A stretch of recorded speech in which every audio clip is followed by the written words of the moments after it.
Ricardo Anaya Cortés, un hombre que ha sido a lo largo de su vida, ha tenido algunos desempeños en Querétaro.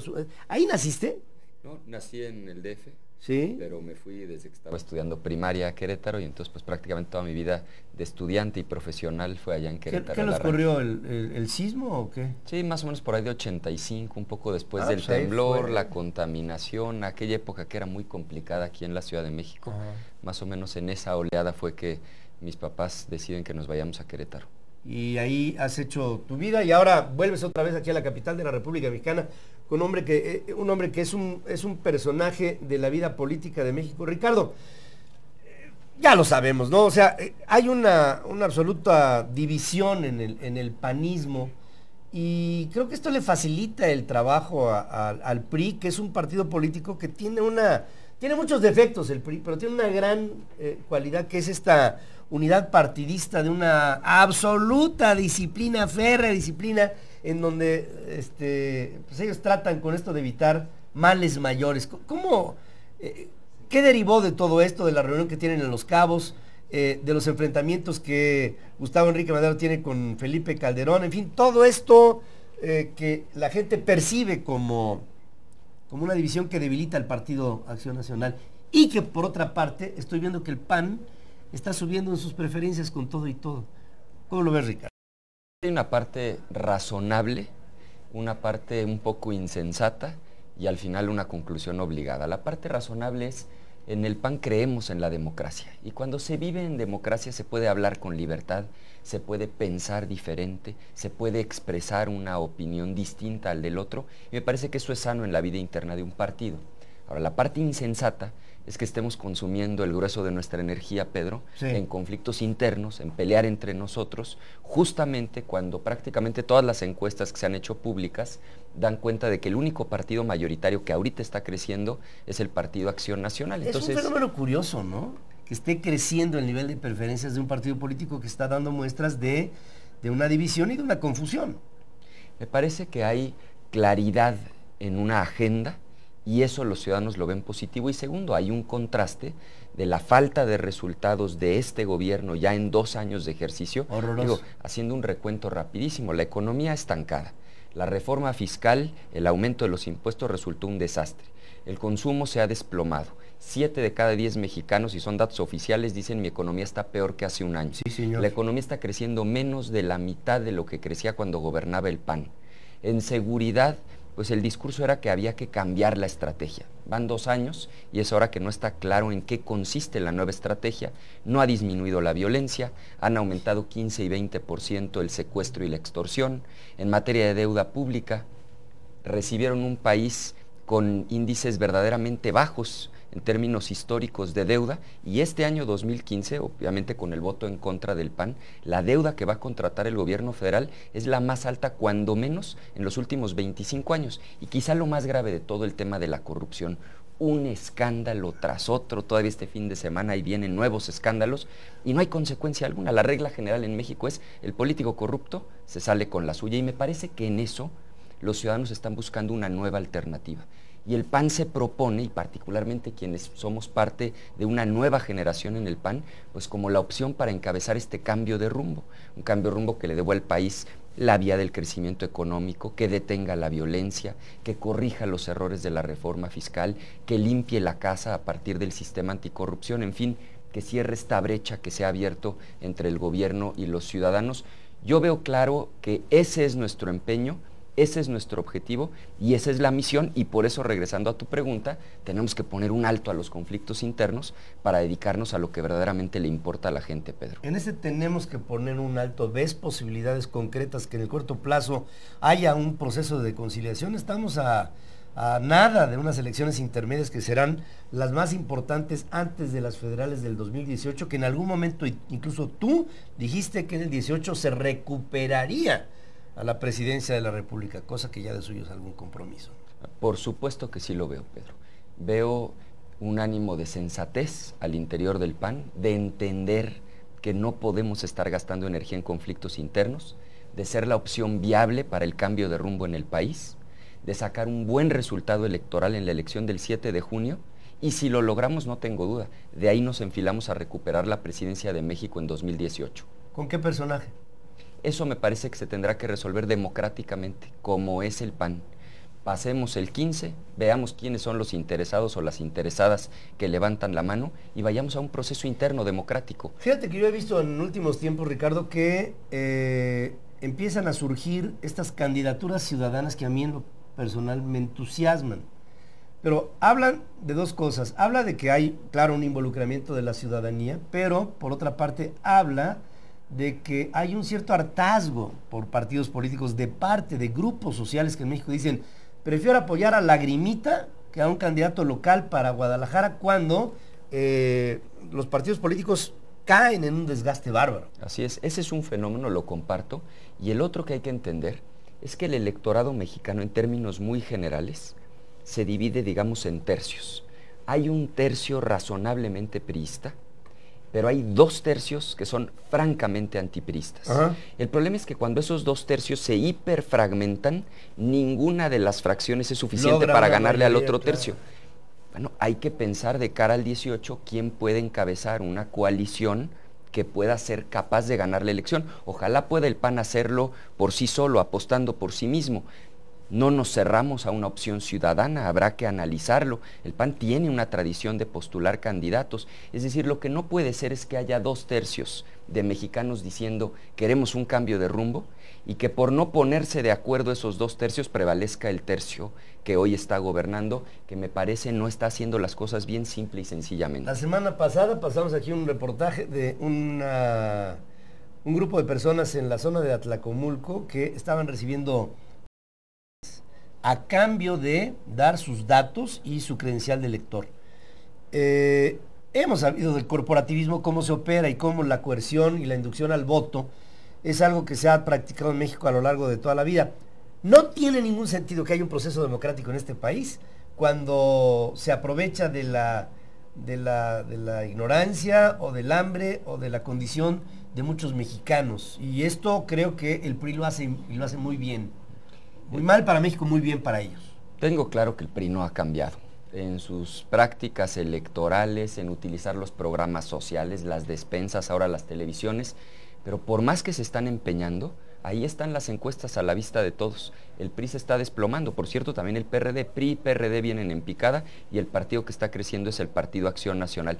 ¿Qué tenemos que hacer? Por supuesto, seguir denunciando este tipo de irregularidades, pero ser el partido que no es simplemente de protesta, sino sobre todo de propuesta. Un partido que se distinga de ciudadanos, no de rebaños, un partido que realmente proponga opciones de futuro y no solamente una regresión al pasado. Nosotros queremos ser esa opción de cambio de rumbo, que le devuelva a México la esperanza. Y yo estoy muy entusiasmado, Pedro, estoy convencido de que los ciudadanos están volviendo a ver al PAN como la opción que puede encabezar ese cambio de rumbo que México está pidiendo a gritos. Está pidiendo a gritos, sí, el país. ¿Qué me dices de las redes sociales? ¿Qué me dices de la opinión que vierte la juventud o la gente? Te estoy hablando de un segmento que va de entre los, un poquito previo a lo que sería la edad ciudadana, los 18 años y hasta los 35 años. Hay un segmento, nada más hay que meterse al Twitter, al Facebook, todas estas cosas. Lo que te manifiestan es un desprecio por el presidente de la República, desprecio por el secretario de Hacienda, desprecio por la primera dama de este país.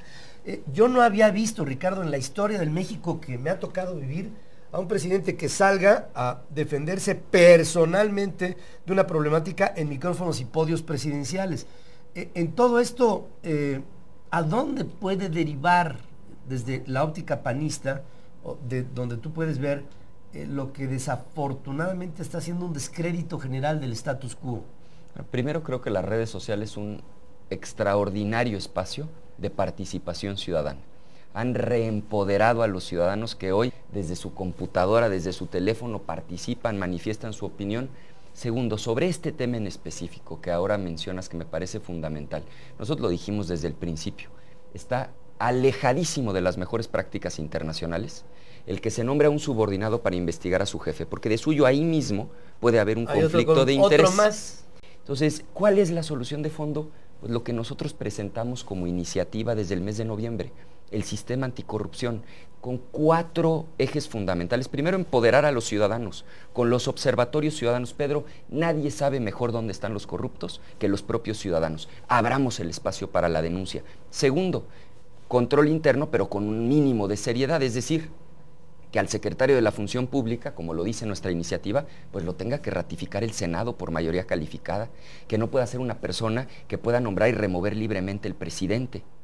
Y tercero y cuarto, y quizá lo más importante, lo que hoy no tenemos, controles externos. Hoy no hay un órgano del Estado mexicano verdaderamente autónomo, independiente, al que podamos acudir con una denuncia de hechos para que se integre un expediente. ¿Qué plantea el PAN? Una Auditoría Superior de la Federación empoderada y una Fiscalía especializada en combate a la corrupción. 2 órganos verdaderamente potentes, pero sobre todo verdaderamente autónomos e independientes. Y quizá lo más importante, ¿cómo poner un alto a la impunidad? Déjame darte un dato.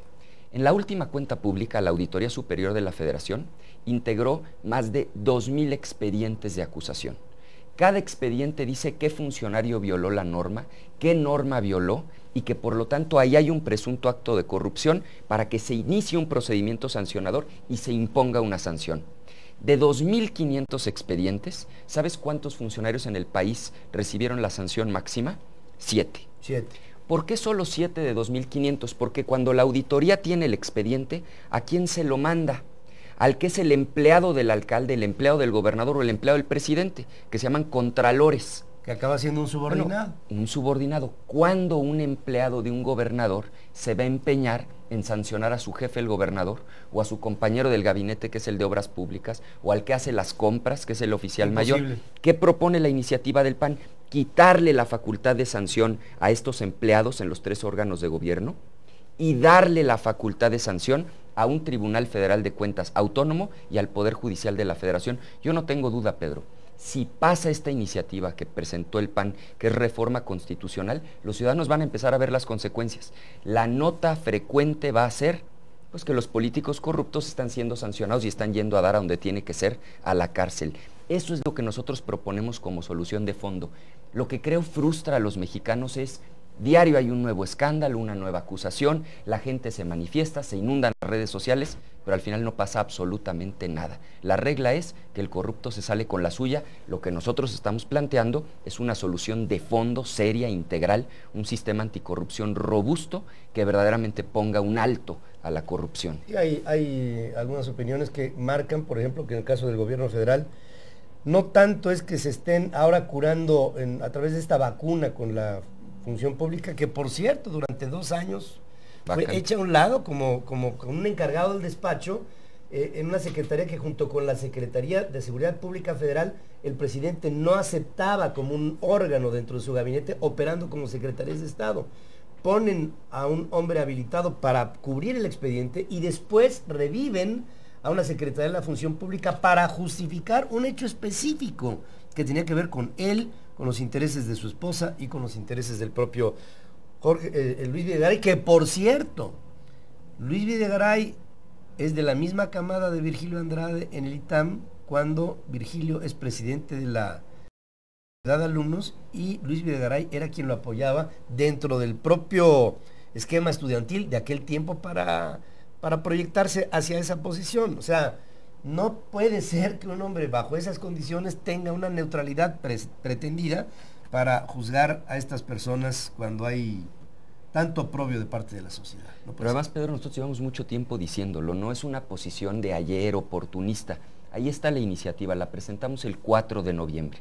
Uno de los puntos centrales de la iniciativa es que sí haya secretario de la Función Pública. Claro que debe haber un órgano de control interno en el gobierno, pero que el titular sea ratificado por el Senado por mayoría calificada, justamente para que haya todo un debate nacional sobre el perfil, sobre la trayectoria, los nexos, la idoneidad de la propuesta, y que a partir de ese debate nacional y del veto que pueden tener los partidos políticos, que con que 1/3 se oponga, no se dé el nombramiento. Esa es la solución de fondo. Yo estoy convencido, esto que hemos planteado en el PAN, que vamos a pelear hasta que lo logremos, sí es la solución de fondo, y si logramos que se reforme la Constitución, el tiempo nos va a dar la razón, Pedro. Yo estoy seguro que sí. Ricardo Anaya, hacia el final de este proceso que concluirá el próximo 7 de junio con unas elecciones intermedias. Algunos pronósticos hablan de que el PRI, otra vez bajo esta idea mecánica de que, por ahí, por cierto, aprovecho, allí en el WhatsApp está saliendo una iniciativa en donde yo estoy pidiendo que la gente no vote. Les pido por favor que esto no le hagan caso, esto quién sabe quién rayos me lo está colgando ahí como otra más, ¿no? De las que me han endilgado, pero la idea es que sí pudiera haber una disuasión al voto con esto, mucho abstencionismo, lo que traería por consecuencia que bajo una disciplina partidista el PRI pudiera llevarse carro completo. Yo creo que este escenario ya lo han visto ustedes y sí, a todo ello habrá que trabajarle mucho. Por supuesto hay que salir a votar. Cuando la gente no sale a votar, hay un solo beneficiario en este país y es el PRI. Porque saca sus estructuras y esas estructuras, aunque minoritarias, en un ambiente electoral donde muy pocos participaron, pues resultan ser determinantes. Por supuesto que hay que salir a votar el próximo 7 de junio y hay que votar por opciones que impliquen un cambio de rumbo que el país necesita. Estoy seguro que sí. Ricardo Anaya, me da muchísimo gusto verte. Igualmente, Pedro, muchas gracias por la oportunidad. Ver a un hombre articulado que a tu edad, yo creo que tienes una enorme expectativa hacia el futuro. Yo creo que este hombre va a llegar muy lejos. Ya lo veremos con el tiempo, pero por lo pronto Ricardo Anaya aquí está diciendo sí, hay en el PAN toda una serie de problemas que las entendemos y que por lo que veo se superarán. Ese es nuestro esfuerzo, Pedro. Ese es el esfuerzo. Gracias, Ricardo, por gracias estar a ti, aquí. Pedro. Muchas gracias. Vamos a hacer un corte, amigos, en Ferris Live TV y aquí regresaremos con más información. Cuba venció a México en la Serie del Caribe de béisbol y conquistó su primer campeonato desde 1960. Los vegueros de Pinar del Río ganaron 3-2 a los tomateros de Culiacán en la final disputada en San Juan, Puerto Rico.